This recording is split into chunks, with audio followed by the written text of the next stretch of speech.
Bueno, sean bienvenidos mis hermanos a este estudio de los martes, sean todos bienvenidos, Dios les bendiga. Estamos en el capítulo 8 y vamos a estar estudiando del versículo 31 al versículo 33. Yo quería llegar hasta el 38, pero mis hermanos, el versículo 34, que vamos a ver si Dios quiere la próxima semana, es muy extenso. Hay libros nada más de ese solo capítulo, de aquel que quiera seguir a Jesús, tome su cruz y sígame. Entonces vamos a estudiar hoy el versículo 31 al 33. Entonces es muy profundo y una enseñanza preciosa en estos versículos. Después de que el Señor Jesucristo le hizo examen a los discípulos, ¿se acuerda? Hace 8 días el Señor Jesús vimos que les hizo un examen con 2 preguntas nada más. ¿Quién se acuerda de esas preguntas? A ver si más o menos. A ver, Marquito. ¿Quién dice la gente que soy yo? Y segunda pregunta, ¿quién dice, escucho un ruido, quién dice que ustedes que soy yo? Eran 2 preguntas bien sencillas, ¿verdad? Y la primera pregunta, bueno, dijeron los apóstoles, los discípulos, bueno, unos dicen que eres Juan el Bautista resucitado, otros dicen que eres un profeta, otros dicen que eres un profeta de los que iban a resucitar. Y bueno, la gente que seguía a Jesús por los milagros, por las que les hiciera los alimentos, por los panes y los peces, ellos creían de alguna forma en Jesús, pero no como Dios, no como Hijo de Dios. Pero cuando les dice a ellos que creían, Pedro, como vocero de los 12, responde correctamente el examen y se saca 10. Dice él: nosotros creemos que tú eres el Hijo de Dios, el Cristo, el Mesías, el Salvador, el que habría de venir. Y le dice: muy bien, Pedro, esto no te lo reveló carne ni sangre, sino es revelado por el Espíritu Santo. Tienes 10. Y todos se exentaron, tuvieron 10 en el examen, les fue bien. Era de suma importancia, mis hermanos, que los discípulos tuvieran claro quién era Jesús para ellos, porque dentro de poco, menos de un año, estos hombres iban a ser los encargados de anunciar el misterio de Jesús. Imagínate que no supieran quién era Jesús, pues estaba muy mal. Pero ellos ahora tenían la verdad. Después de muchas enseñanzas que les había dado el Señor Jesús, después de muchas demostraciones de su poder y su deidad, finalmente les había quedado claro. No es que ellos no sabían, ellos desde un principio sabían, pero había dudas, había falta de fe, decían: ¿será, no será? ¿Estaremos poniendo nuestra esperanza en el hombre correcto? Acuérdense que ellos habían dejado todo por seguir a Jesús, no era fácil. Y había esa duda. Cuando el Señor Jesús aquieta los mares y los vientos en aquella transcurso en la barca, ellos dijeron: verdaderamente eres. O sea, hasta que vieron el poder, dicen: ay, sí eres. Algo así como que sí teníamos duda, Cristo, Señor, pero pues sí eres Jesús. Pero ahora les queda claro quién es Él, que es Dios y Señor. Inmediatamente después de esto, en el versículo 30, el Señor Jesús les dice: pero esto no se lo digan a nadie, no vayan a correr a todo mundo a decirle que yo soy Cristo. Ahora, ¿no se supone que cuando nosotros tenemos un encuentro con Jesús, lo que sigue es salir por el mundo a decir que Jesús es el Señor? Pues eso es lo que sigue, ¿verdad? Pero el Señor Jesús aquí se los prohíbe. ¿Y por qué se los prohíbe? ¿Por qué les dice no vayan a ningún lado a llevar este mensaje? Bueno, porque todavía no era el momento de llevar las buenas nuevas de salvación. ¿Por qué todavía no era el momento? Porque el Señor Jesús todavía tenía que ir a la cruz, tenía que morir y tenía que resucitar. Y entonces sí, los mandaría a ir a llevar la gran comisión: ir y predicar el Evangelio. Pero en ese momento todavía no era el momento correcto para ir a llevar la palabra, el Evangelio de la verdad. Y de aquí en adelante, mis hermanos, el Señor Jesús en el versículo 31, precisamente les empieza a predicar acerca de su muerte. O sea, les dice, todavía no es el punto de que vayan.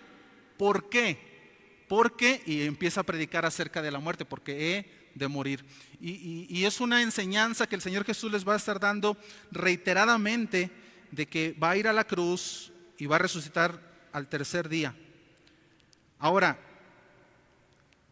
mis hermanos, nosotros cuando predicamos acerca de la muerte de Jesús y su resurrección, para nosotros es fácil visualizarlo, porque ya pasó. O sea, yo te hablo de la muerte de Jesús, incluso para el que no es cristiano visualiza, porque se le ha enseñado, ha escuchado que un hombre llamado Jesús en aquel tiempo murió en una cruz y resucitó. Para nosotros no es tan difícil entenderlo o asimilarlo, o imaginarlo, visualizarlo. Pero para los 12, ponte un minuto en los zapatos de esos discípulos. Ellos precisamente en este momento acaban de entender, les acaba de quedar claro quién es Jesús. Ellos dicen, no nos equivocamos, tenemos nuestra esperanza bien puesta, tú eres el Mesías, tú eres el Hijo de Dios, con todo lo que implica ser Hijo de Dios, su deidad, su poder, su divinidad, su autoridad. Pero ahora, justamente en ese momento, el Señor Jesús les da la noticia de que voy a morir, es necesario que yo muera. ¿Cómo te caería esa noticia?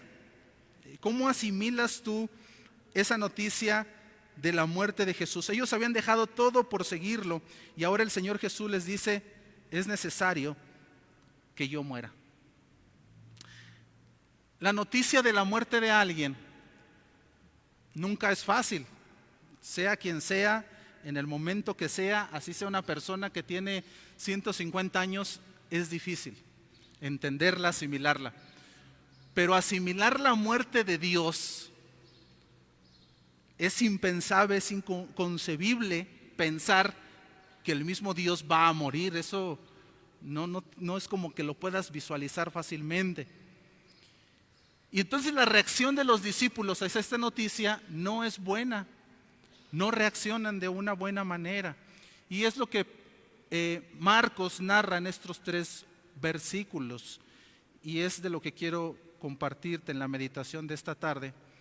El anuncio de la muerte de Jesús y la decepcionante reacción de los discípulos. El anuncio de la muerte de Jesús y la decepcionante reacción de los discípulos. Con eso como introducción vamos al versículo 31. Dice el texto, y comenzó a enseñarles que le era necesario al Hijo del Hombre padecer mucho y ser desechado por los ancianos, por los principales sacerdotes y por los escribas, y ser muerto y resucitar después de 3 días. Mis hermanos, aquí hay una primera enseñanza. Esta es una declaración fundamental para el cristianismo. Una enseñanza que está dando aquí el Señor Jesús, que es base de la doctrina cristiana. Si tú eres cristiano, tú esto lo debes de saber de memoria. Tú esto lo debes de conocer y contestar en automático cuando se te pregunte. ¿Cuál es la enseñanza? Pregunta, iglesia, ¿quién crucificó a Jesús? ¿Fueron los romanos? ¿Los judíos? ¿Satanás? ¿Nosotros? No, fue Dios Padre quien crucificó al Hijo. Dios Padre fue quien crucificó a su Hijo. Nota el versículo 31 que dice el Señor Jesús, es necesario. O sea, a Jesús nadie lo obligó, nadie lo sometió. ¿Quién iba a someter a Dios, mis hermanos? A llevarlo a la cruz, eso es imposible. No fue la traición de Judas, no fue el concilio de los judíos, no, fue el Señor Jesús está diciendo, es que es necesario. Lo que hay detrás de esta palabra es, yo lo voy a hacer porque es necesario hacerlo. Es necesario que lo haga. Todo el tormento y el castigo, el cargar la cruz, el ser colgado y aún antes de la crucifixión, Los azotes, los vituperios, las burlas, las ofensas que iba a soportar el Señor Jesús eran parte de un propósito de Dios. Y no pierdas este punto. Eran parte de un propósito divino de Dios. Recuerda esto, porque bajo este término se desarrolla esta enseñanza. Era Dios el que estaba permitiendo esto. Acompáñame al libro de Hechos, capítulo 2, versículo 23. Hechos, capítulo 2, versículo 23.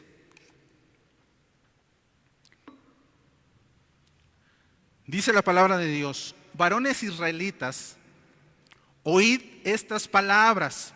Jesús Nazareno, varón aprobado por Dios entre vosotros, con las maravillas, prodigios y señales que Dios hizo entre vosotros por medio de él, como vosotros mismos sabéis, a este entregado por el determinado consejo y anticipado conocimiento de Dios. Ahí está la enseñanza. ¿Por quién fue entregado? Por el determinado consejo y anticipado conocimiento de Dios. O sea, la Trinidad, Dios Padre, Dios Hijo y Dios Espíritu Santo se pusieron de acuerdo, y fue bajo ese conocimiento de Dios que Jesús fue entregado. A él prendisteis, matasteis por manos de inicuos, crucificándole. Entonces, es Dios el que ofrece a su Hijo en la cruz, mis hermanos. Es Dios, nadie lo obligó, no hay responsabilidad, más que divinamente Dios lo pone como instrumento. Ahora, no podemos pensar y decir de esta manera: bueno, si fue Dios, entonces nadie es culpable de que él haya muerto.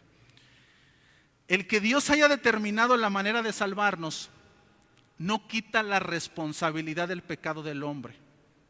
Lo voy a repetir: el que Dios determine soberanamente lo que va a pasar no exime, no quita que seamos responsables de nuestros actos. Aunque sea Dios el que haya determinado que Jesucristo sufriera en una cruz, de todas maneras los que lo llevaron a la cruz, los romanos, el concilio judío y el pecado del hombre, es responsable de la muerte de Jesús. En Lucas 22, 22 se narran estas dos verdades. Mira el texto: a la verdad el Hijo del Hombre va según lo que está determinado. ¿Por qué? Porque Dios así lo quiso, Dios así lo propuso, así está determinado. Pero escucha esto: pero hay de aquel hombre por quien es entregado. Aquí hay dos verdades consolidadas. Dice, Dios en su soberanía así lo planeó, así lo determinó. Sí, pero hay una responsabilidad que no se va a pasar por alto. ¿Cuál? El pecado del hombre. Hay de aquel hombre por quien es entregado. Y aquí habla de Judas y de todos los responsables que entregaron a Jesús, pero también habla de todo nuestro pecado, que fue el motivo por el cual Jesús fue a la cruz. Hay responsabilidad en el nombre por el pecado, y van a recibir su parte. El punto es, mi hermano, que la cruz no fue accidental, fue un plan divino de salvación desde la eternidad. De ninguna manera podemos pensar que fue Satanás, que fue Judas, que fue el concilio judío, romano. No, fue Dios quien lo puso ahí. Y eso, mis hermanos, nos muestra la gracia, el amor, la perfección, la grandeza de nuestro Dios. ¿Por qué? Porque Dios ya sabía, mis hermanos, que lo íbamos a entregar. Dios ya sabía que ibas a pecar tú, que iba a pecar yo. Dios sabía que no le iban a recibir su pueblo, y aún así decide perdonarnos por medio de la muerte de su Hijo. O sea, eso es increíble, mis hermanos. Es como cuando, es todavía más grande que cuando Jesús, sabiendo que los discípulos iban a huir y dejarlo, sabiendo que Judas estaba ahí y era el que lo iba a traicionar, Jesús se hinca y le lava los pies a todos, mostrándoles misericordia. O sea, dices, una cosa es que tú lo hagas sin saber, pero sabiendo que te van a traicionar, que te van a engañar, que te van a vender, ve y lávale los pies. Pues es como que no hay entendimiento. Eso es la gracia de Cristo. Él sabía que íbamos a pecar, que íbamos a fallar, y aún así Él se ofrece en la cruz. Ahora, ya antes el Señor Jesús había hablado de su muerte. En una ocasión les dijo a los fariseos que así como Jonás había pasado 3 días y 3 noches en el vientre del gran pez, era necesario que el Hijo del Hombre padeciera en el centro de la tierra. En otra ocasión le dijo a las autoridades del templo: destruid este templo, hablando de él mismo, destruyan este templo y en 3 días, ¿qué? Lo edificaré, hablando de su resurrección. Sin embargo, el Señor Jesús había hablado de su muerte con ejemplos, con figuras, con comparaciones, pero ahora estaba siendo demasiado claro. No quería que los discípulos tuvieran duda acerca de su muerte. Por eso dice el versículo 31, nuevamente leyéndolo: y comenzó a enseñarles que le era necesario al Hijo del Hombre padecer mucho. Está siendo demasiado explícito el Señor Jesús con esta enseñanza, y ser desechado por los ancianos, por los principales sacerdotes y por los escribas. Les está diciendo hasta quién va a cometer el pecado de entregarlo y de matarlo. Y ser muerto y resucitar después a los 3 días. O sea, les dice el Señor Jesús: mira, voy a morir y voy a ser muerto por estas personas. Más claro era imposible. Y también les habla de que va a resucitar. No había duda acerca de su muerte. Los discípulos no tenían duda acerca de que iba a morir, tenían duda de su resurrección. De hecho, no entendieron su resurrección hasta que el Señor Jesús resucita. En Juan, capítulo 20, versículo 8, si me acompañan por favor. Hace mucho calor o yo soy el que me estoy asando aquí adelante. Yo creo porque me queda la lámpara, ¿verdad? ¿Están prendidos los aires? Dice en Juan 20:8: entonces entró el otro discípulo que había venido primero al sepulcro y vio y creyó, porque aún no habían entendido la escritura que era necesario que él resucitase de los muertos. Fue hasta que el Señor Jesús no lo encuentran en la tumba, van los discípulos y ven que la tumba está vacía y ahí entienden, dicen: es que acuérdense que nos dijo que iba a resucitar. Dice Juan en su evangelio, no habían entendido. Todavía Jesús murió, no entendieron que él iba a resucitar. Por eso nadie lo esperó en el momento de la resurrección. Fue hasta que vieron la tumba vacía que ellos entendieron de lo que les hablaba. Y quizá, mis hermanos, no habían entendido porque cuando el Señor Jesús les habla de que iba a morir, a lo mejor ya ahí se les borró el entendimiento y ya no escucharon con concentración el tema de la resurrección. La noticia era muy fuerte para ellos de que iba a morir. Ahora, esta noticia no era nueva. La muerte de Jesús no era nueva, no era la primera vez que ellos escuchaban esto. La muerte de Jesús, mis hermanos, fue profetizada en el Antiguo Testamento en muchísimos textos bíblicos. Quizá uno de los que más nos queda claro es en el libro de Isaías, en el capítulo 53. Nada más voy a leerte el versículo 3, pero desde el versículo 1 al versículo 12, tú lo puedes leer. Un libro que se escribió 700 años antes de Cristo y narra a la perfección cada detalle de lo que iba a pasar ese día en el monte Gólgota. Hasta da el detalle de que el Señor Jesús iba a ir como un cordero mudo al matadero. O sea, detalles tan precisos acerca de la muerte de Jesús. Dice el versículo 3: despreciado y desechado entre los hombres, varón de dolores, experimentado en quebranto, y como que escondimos de él el rostro, fue menospreciado y no le estimamos. Pero ahí narra todo su sufrimiento, todo lo que el Señor Jesús pasó en la cruz. Entonces, esto no debía de haber sido sorpresa para los discípulos. Cuando el Señor Jesús les dijo, es necesario que muera, ellos debieron de haber respondido, ¿cómo? Sí, Señor, ya sabíamos, pues esto lo habla la ley, esto se nos ha enseñado, esto nosotros lo sabemos, dinos en qué podemos servirte, ya sabemos que tú has venido a morir. Sin embargo, ellos no conocían la palabra por una mala interpretación que durante años se dio a los judíos cuando se veían los pasajes acerca de la muerte de Cristo.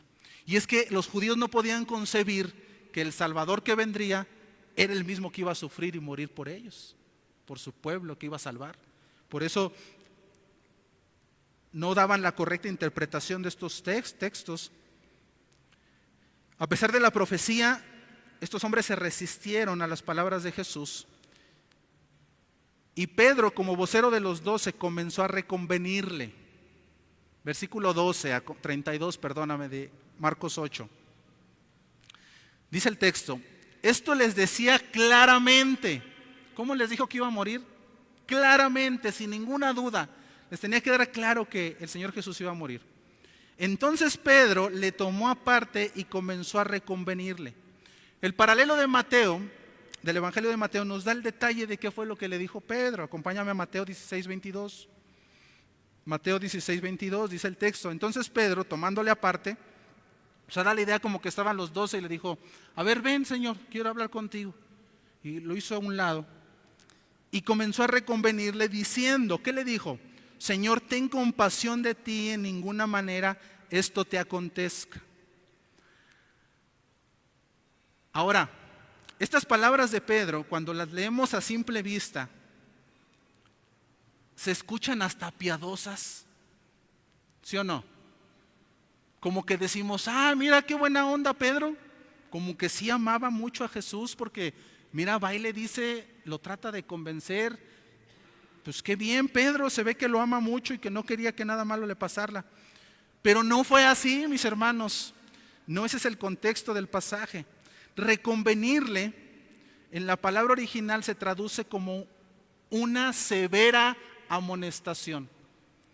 Era algo que se utilizaba, esta expresión se utilizaba para indicar un nivel de juicio de una autoridad o de un supervisor hacia alguien que estaba bajo su mando. O sea, esto de reconvenirle, la palabra en original, es ejercer un regaño, un juicio de un supervisor a un subordinado. Eso es lo que está haciendo Pedro con Jesús. Yo me imagino que como que las palabras que Pedro dijo en esa noche fue, a ver, ven Señor, de ninguna manera voy a permitir que tú vayas a la cruz. Ni estés diciendo eso porque no va a pasar. Ese es Pedro reconviniendo al Señor Jesús. Ya no suena tan piadoso, ¿verdad? Mis hermanos, es increíble la audacia de Pedro para contradecir al Creador. Yo estaba pensando en que en esto vemos la misericordia de Dios, demasiada misericordia de Dios, porque esto que Pedro está haciendo, mis hermanos, era para que Pedro fuera consumido en ese momento. ¿Sí o no? O sea, está regañando a Jesús Pedro. Era para que cayera fuego del cielo y decir, a ver Pedro, ubícate quién eres. El vaso regañando al alfarero. ¿Ves la imagen? Y mis hermanos, esto es lo que está haciendo Pedro en reconvenirle al Señor Jesús. Se está poniendo como autoridad, como si él tuviera autoridad sobre Jesús. Pero el Señor es muy misericordioso y no lo consumió y no nos consume tampoco a nosotros cuando hacemos tantas imprudencias. Ahora, el problema no solo es que Pedro estaba poniendo por encima su autoridad de la del Señor. Él estaba contradiciendo directamente el propósito de la redención de Dios. Acuérdate que el plan de que Jesús fuera a la cruz para darnos salvación fue un plan divino desde la eternidad. Ese era el plan que Pedro estaba contradiciendo. O sea, el Señor Jesús dice, así va a pasar, voy a ir a la cruz para salvarlos. Y Pedro dice, no, así no va a ser. ¿Cómo ven a Pedrito? A veces juzgamos a Pedro, ¿sí o no? Podemos decir, qué bárbaro Pedro. ¿Cómo se le ocurre? ¿Por qué es tan imprudente Pedro? Primero, para hablarle hacia el Señor como si fuera su superior. Y segundo, para contradecir la afirmación que él está haciendo. No, de veras Pedro, yo no sé qué tenía en la cabeza. Mis hermanos, pero nosotros muchas veces nos vemos igual o peor que Pedro. Hermano, yo nunca sería capaz de decirle algo así al Señor Jesús. Jamás, ¿cómo no? Yo nunca. Pedro, muy mal. Déjame te lo pongo de esta manera. Cuando pasan cosas en nuestra vida, iglesia, situaciones difíciles, no estoy hablando de la consecuencia del pecado, porque cuando nosotros pecamos, viene una consecuencia. Y a veces en la consecuencia o lo último que deberíamos de hacer en la consecuencia es decirle al Señor, Señor, ¿por qué permitiste esto? Porque te va a decir, pues porque eres pecador y esa es la consecuencia de tu pecado. Si tenemos poquita vergüenza, pues ya nomás le decimos al Señor, Señor, ten misericordia de mí. Pero no estoy hablando de una consecuencia de pecado. Estoy hablando de un tema, mi hermano, de que tú estás bien, andas bien en Dios, andas en santidad, estás en comunión con el Señor y de repente en tu vida viene una situación complicada. Viene algo en tu vida que te quita el balance, te quita estabilidad de tu vida como la llevabas. La pregunta es, ¿cómo reaccionas tú en ese momento? ¿Ya oraste? ¿Ya lo pusiste en manos de Dios? Y no pasa lo que tú esperas que pase, sino todo lo contrario. Las cosas se empiezan a poner peor de como estaban. Y ahí es donde yo he escuchado a muchos creyentes decir, ¿por qué a mí, Dios? Ay, Pedrito,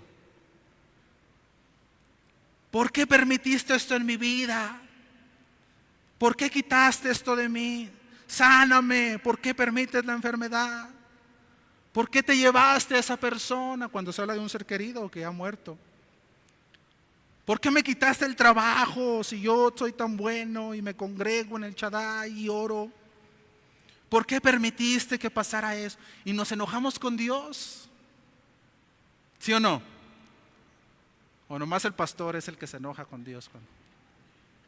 Si yo los he escuchado, mis hermanos, reaccionamos. ¿Y por qué? No entiendo por qué, pero hasta enojados. Y muchas veces nos vemos como Pedro, queriéndonos poner por encima de la autoridad de Dios, como reclamándole y queriendo contradecir lo que es la voluntad de Dios. Ahora, yo no digo, y no estoy diciendo con esto que no debemos de preguntarle a Dios. El tema es bueno preguntarle a Dios, el tema es con qué actitud tú le preguntas a Dios. Una cosa es reclamarle como hizo Pedro, y otra cosa muy diferente, mi hermano, a que tú le digas, Señor, tú sabes cómo me siento, tú sabes la situación que estoy viviendo, ten misericordia de mí. Ya oré, Señor, ya lo puse en tus manos, yo no entiendo por qué estoy pasando lo que estoy pasando, pero tú sí sabes. Y en eso confío y en eso descanso. Mis hermanos, si tú lloraste por la situación, claro, tienes que seguir orando. Yo no estoy diciendo que dejes de orar. Tienes que seguir orando. Pero si tú ya oraste por la situación y la voluntad de Dios en ese momento todavía no cambia, tienes que entender que también eso es la voluntad de Dios. La voluntad de Dios no siempre es lo que es tu voluntad. Es más, normalmente va a ir en contra de lo que nosotros creemos que es lo correcto o de nuestra voluntad. Y quiero mencionarte esto porque a lo mejor estás pasando una situación y espero que esto traiga paz a tu corazón. Mi hermano, ¿por qué cuando nosotros oramos aparentemente lo que es a nuestro razonamiento lo correcto, no pasa? Por ejemplo, la enfermedad de un niño, un recién nacido. Señor, estoy orando que él se sane y nada que se sana. En mi razonamiento, lo correcto es que el niño se sane. Si yo fuera Dios, yo ya lo hubiera sanado. Porque la lógica, el razonamiento lógico me dice que lo correcto es que ese niño esté sano, no tiene por qué estar enfermo. Y ya oré y no se sana ese niño. Y eso es un ejemplo, llévalo a cualquier cosa que tú puedas estar viviendo o has vivido. Tú estás orando conforme a lo que es correcto y no ves la respuesta de Dios. Mi hermano, la enseñanza es esta. Los planes de Dios están por encima del razonamiento humano. Los planes de Dios están por encima de tu razonamiento, de lo que tú piensas que es correcto o no correcto. Dios está por encima de eso. Romanos 11:33, mira lo que nos dice.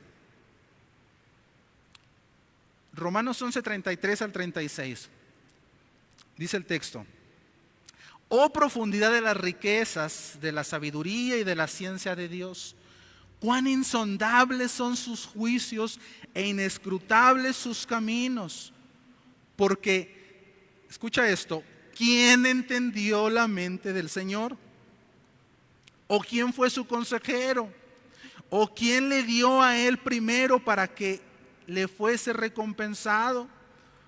Porque de él y para él son todas las cosas. A él sea la gloria por los siglos de los siglos. Amén. ¿Qué dice este pasaje? Es que Dios ve todo el panorama, mi hermano. Dios ve el pasado, el presente, el futuro. Dios es el que sabe. Nosotros en nuestro razonamiento queremos y oramos que suceda lo que en ese momento nosotros creemos que es lo mejor. Pero a lo mejor eso que te dice tu razonamiento no es en realidad lo mejor. Y si no, tú piensa en esto. Piensa en decisiones que tú has tomado en tu vida, que en el momento estabas bien seguro que en tu razonamiento eso era lo correcto y no encontrabas fallas en tu lógica, dicen por ahí. Lo analizaste de una, de dos, de tres maneras y no había manera de que te equivocaras. Pasó el tiempo y ¿qué pasó? Me equivoqué, no era así. Sí, la regaste, ¿verdad? Si hubieras tenido una esfera que te diera el futuro y hubieras podido ver lo que iba a pasar, seguramente hubieras decidido lo diferente. Pero en ese momento tú no la tienes, tu razonamiento te desea una cosa, fuiste y lo hiciste lo que creías correcto. Bueno, Dios, mi hermano, está por encima de ese razonamiento porque Él ve todo. Entonces, no podemos entender lo que Dios decide, pero sí podemos confiar que lo que Él decide es bueno, justo, santo y perfecto. Y en eso descansamos. Señor, mi razonamiento me dice que esto debería de ser así, pero ya oré, ya está en tus manos, que se haga tu voluntad. Mi razonamiento es este, Señor, pero tú sabes. Esa debe ser nuestra oración. Tú sabes, Padre. Yo no sé, tú sabes. Haz tu voluntad.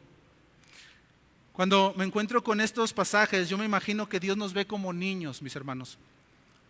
Como un padre que está con su niño de 2, 3 años, que trae una bolsa de dulces ese niño, y no te diste cuenta como papá, y el niño lleva 5 caramelos, ya se embutió 5 comidas, 5 dulces.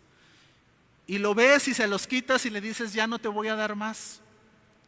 Y el niño te empieza a hacer un berrinche y empieza a llorar con un sentimiento. ¿Por qué? Porque confía en ti, porque te ama, porque la persona en la que más cree no le quiere dar algo que puede darle y se lo está negando. Y entonces está llorando externamente porque desea, pero internamente hay un dolor en su corazón porque a quien más ama le está negando aquello que para él es muy fácil que se lo dé. ¿Y el padre por qué no se lo da? Porque él sabe. ¿Soy claro? El padre sabe. El niño no sabe. Tú no sabes, yo no sé, pero el padre sabe. Confía en eso. Debes de confiar en eso. Confía en que el Padre sabe.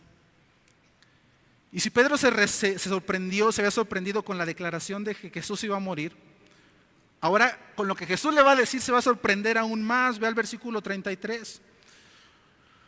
Pero él volviéndose y mirando a los discípulos, reprendió a Pedro diciendo, quítate de delante de mí, Satanás, porque no pones la mira en las cosas de Dios, sino en la de los hombres. Quítate delante de mí, Satanás. Ahora, ve la escena. Pedro se lo lleva como para estar lejos y le empieza a decir que no va a hacer lo que él dijo que iba a hacer. Y ahora el Señor Jesús lo regresa con los demás y a todos les dice, mirándolos a todos. Lo que nos da la idea, mis hermanos, que todos habían pensado de la misma manera. No solamente Pedro, porque no regañó a Pedro en lo personal, dijo, a ver, esto está mal, a todos hay que enseñarles. Seguramente todos estaban pensando igual que Pedro y era necesaria esta enseñanza para ellos. Quítate delante de mí, Satanás. Al oponerse a los propósitos de Jesús, mis hermanos, aquí Pedro, que evitar ir a la cruz, Pedro se había convertido en un vocero de Satanás. ¿Por qué? Porque recuerda que esto era una tentación satánica. El evitar que Cristo fuera a la cruz era una tentación del diablo. Satanás quería evitar por toda costa que Jesús fuera a la cruz, porque sabía que cuando Jesús fuera a la cruz era el final de Satanás. Eso estaba profetizado desde Génesis 3. Su simiente de la mujer, tú lo herirás en el calcañar, pero su simiente te va a herir en la cabeza, Satanás. Te va a herir de muerte. Entonces esto era una tentación de parte de Satanás, que Cristo fuera a la cruz. Satanás estaba trabajando en Pedro para tentar a Jesús. Jesús, recuerden que la tentación más grande a la que él se enfrentó fue la cruz precisamente. Él no quería ir a la cruz porque él no quería estar despegado ni un solo segundo de la gloria del Padre. Y en la cruz, cuando cargara el pecado, cuando la ira de Dios cayera sobre él, él iba a sentir ese despego de la presencia de Dios.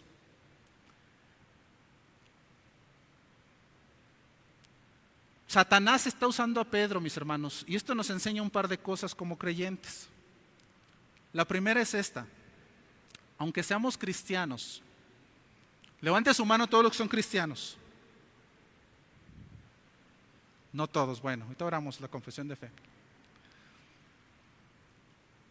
Aunque seamos cristianos, mis hermanos, no nos exime de que Satanás puede usarnos para hacer piedra de tropiezo para otros cristianos. ¡Ah! Yo jamás, no, sí, somos los primeros. Y eso no exime a otros cristianos que se dejen usar por Satanás equivocadamente y sean piedra de tropiezo para mí. O sea, el que seamos creyentes, no que nos posea Satanás, eso no puede pasar, que el Espíritu Santo mora en ti.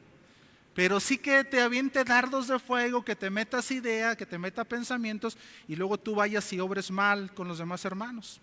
Entonces no somos excluidos de poder ser tentados de esta manera. Y lo segundo, mi hermano, que nos enseña esto es que a veces nosotros, cuando Dios nos responde lo que queremos, buscamos una segunda alternativa. Ya oré a Dios, ya le pedí, Dios no me responde, entonces voy a buscarle por acá, en mis fuerzas, porque yo creo que esto es lo correcto, Dios no sabe, yo le voy a buscar por acá. Y en ese buscarle por acá, mis hermanos, a veces podemos estar siendo parte del plan de Satanás, como Pedro en este caso. Pedro no entendió y en el no entender se dejó guiar por Satanás. Cuidado, mis hermanos, nosotros tenemos que confiar plenamente en la obra de Dios. Si ya oré y no está pasando y yo estoy haciendo lo que a mí me toca hacer, porque tampoco es, Señor, bueno, yo aquí voy a esperar sentado, ¿verdad? No, haz lo que bíblicamente a ti te corresponde y ores y no pasa, es la voluntad de Dios y yo descanso en eso. No, pues ahora voy a buscarle por acá, ahora voy a ir allá con el chamán porque ese sí tiene poder, ese luego le piden algo y rápido responde y entonces empezamos a seguir el consejo de Satanás. O por ejemplo, mira cómo a veces Satanás nos engaña.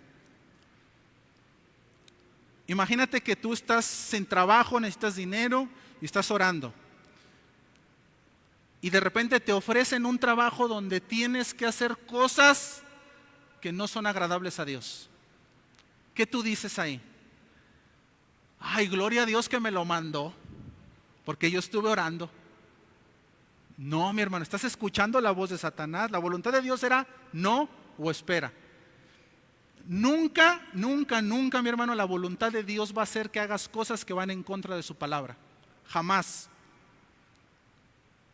Si tú estás desobedeciendo a Dios, jamás va a ser esa la voluntad de Dios. Hace ya varios años, un hermano me platicaba que necesitaba dinero. Iba en el transporte público y estaba orando, Señor, mándame dinero, yo no sé cómo. Y que se encuentra un celular. ¿Y qué creen que dijo? Gloria a Dios, Señor, esto viene de ti, que me has bendecido, tú sabes que me hacía falta dinero, ahorita lo voy a vender. Y suena el teléfono y era el dueño del celular. ¿Y qué hizo el hermano? Que lo apaga. Te reprendo, Satanás, no me vas a robar la bendición que el Señor me ha dado.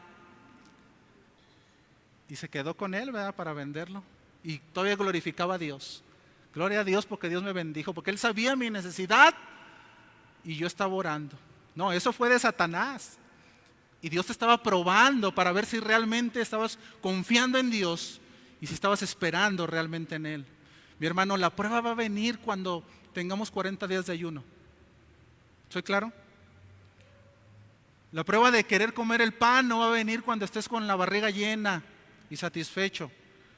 La prueba fuerte va a venir cuando lleves 40 días sin haber probado un pan y Satanás te diga, aquí está la conchita. Ahí en ese momento se ve realmente si estamos confiando en Dios o no. Ahora, mis hermanos, aunque Pedro falló en esta parte de la historia, Pedro no se quedó ahí. Pedro no se quedó en el pecado. Y esa es la enseñanza, mis hermanos. Lo malo no es caer, no es ser usado por Satanás. Eso no es lo peor. Lo peor es que seamos usados por Satanás y quedarnos siendo usados por Satanás. Nosotros podemos caer en pecado, ser usados por Satanás, pero lo importante es levantarse nuevamente y arrepentirse y cambiar lo que Dios ha hecho. Ese mismo Pedro que aquí negaba la cruz, en Hechos 2:22, proclamaría el evangelio a costa de su propia vida. Él se levantó y dijo, suelto los dolores de la muerte por cuanto era imposible que fuese retenido por ella. El Señor resucitó. Ahora él predicaba acerca de la cruz. Mis hermanos, Pedro cayó aquí, pero él se levantó. No te quedes ahogado en el pecado. No pienses que porque has caído una vez ya estás sucio para siempre. No, Dios te limpia nuevamente y te vuelve a levantar. Satanás quiere que creamos, mi hermano, que ya estamos sucios para Dios cuando pecamos. Y nos habla y nos dice, estás mal, estás en pecado. ¿Por qué? Aunque ya te hayas arrepentido y estés tratando de caminar con Dios, Satanás te va a decir, eres un hipócrita, eres bien pecadorzote. Ayer pecaste y hoy sí ya muy arrepentido cuando estás bien sucio. Esa es la voz de Satanás. ¿Por qué a Satanás le interesa que pensemos que estamos sucios, aunque ya nos hayamos arrepentido y Dios nos haya limpiado? Mi hermano, porque si tú piensas que estás sucio, es más fácil que sigas pecando. Déjame te doy este ejemplo. Imagínate que una mujer está en su casa haciendo el quehacer, ya lleva todo el día, ha lavado, ha trapeado, ha limpiado, está toda llena de tierra, está toda llena de polvo, está toda llena de toda suciedad. Y llega su sobrinita que acaba de jugar en la calle, estaba lloviendo, llena de lodo, y llega y la abraza, tía. ¿Y la tía qué hace? Pues estoy sucia. La abraza igualmente. Pero ahora imagínate que la tía está un domingo en la mañana con su vestido largo, acabada de peinar y de bañar y de perfumar porque ya se va a venir a la iglesia. Y llega la sobrinita llena de lodo con sus manitas todas sucias. Tía, ¿qué va a hacer la tía? Espérate, hija, no me abraces que no ves que ya estoy limpia. Llévalo a la analogía espiritual. Cuando estamos sucios o cuando creemos estar sucios, ya no nos da temor ensuciarnos más. Nos da temor cuando sabemos que estamos limpios. Entonces tú tienes que tener la seguridad que Cristo te limpia de todo pecado. En el momento que tú te arrepientes, Dios te limpia nuevamente. Y Satanás, ¿qué te dice? Sucio. ¿Por qué? Porque dice, sí es cierto, pues ya me voy a pecar, estoy bien cochino. Es un engaño de Satanás, ten cuidado con eso. Concluyo, mi hermano.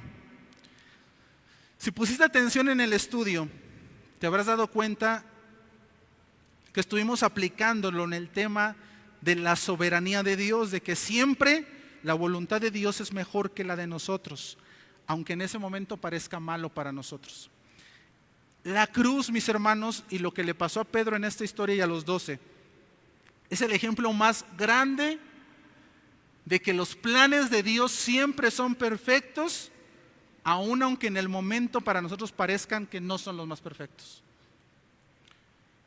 Lo que los discípulos en su momento consideraron la peor de las malas noticias, en realidad fue la mejor de las noticias que el mundo pudiera recibir.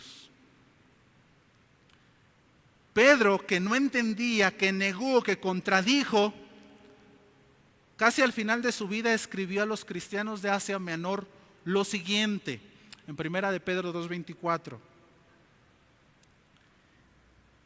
Quien llevó él mismo nuestros pecados en su cuerpo sobre el madero, para que nosotros, estando muertos a los pecados, vivamos a la justicia, y por cuya herida fuisteis sanados. El Pedro que leímos en Marcos, que estaba negando y contradiciendo la verdad de Jesús, desde ese punto de vista Pedro decía, esto es una muy mala noticia. Esto no puede, bajo mi razonamiento, Señor, perdóname, esto es incorrecto, lo que estás haciendo es una mala decisión. Como dicen los chavos, 3 doritos después, pasa la cruz, y Pedro, no hombre, la muerte fue lo mejor que nos pudo haber pasado, la cruz. Si Cristo no hubiera crucificado, yo todavía seguiría muerto en mis pecados. Si Cristo no hubiera ido a la cruz en un madero, yo seguiría viviendo mal. Yo ahora vivo en justicia gracias a la cruz. Si Cristo no hubiera ido a la cruz, yo seguiría enfermo, pero ahora he sido sanado por Él, por cuya herida fuisteis sanados. ¿Qué le pasó a Pedro? ¿Qué cambió a Pedro? Lo que nos pasa a todos, mis hermanos, que a veces no confiamos en la voluntad de Dios. Pero ¿qué nos dice esta historia? Que siempre los planes de Dios son perfectos. Si tú ya oraste y lo pusiste en manos de Dios, confía en Él. Porque el día de mañana, cuando tú obedeces lo que Dios está diciendo, aunque para ti sea lo más doloroso, lo más difícil, lo que no tiene sentido, lo que bajo tu razonamiento no entiendes que sea lógico, el día de mañana vas a darle gloria a Dios como Pedro lo hizo, porque vas a decir, Señor, tú tenías razón. Gracias, Señor, porque me dijiste en el momento adecuado, y gracias porque siempre tu voluntad es buena, soberana y es perfecta. Iglesia, si tú ya oraste, ya le pediste a Dios, ya hiciste la parte que te tocaba hacer, descansa en que lo que está pasando es la voluntad de Dios. Mañana lo vas a glorificar por lo que está pasando hoy. Amén. Dios bendiga su palabra. Hasta aquí dejamos el estudio. No se pierda el próximo martes.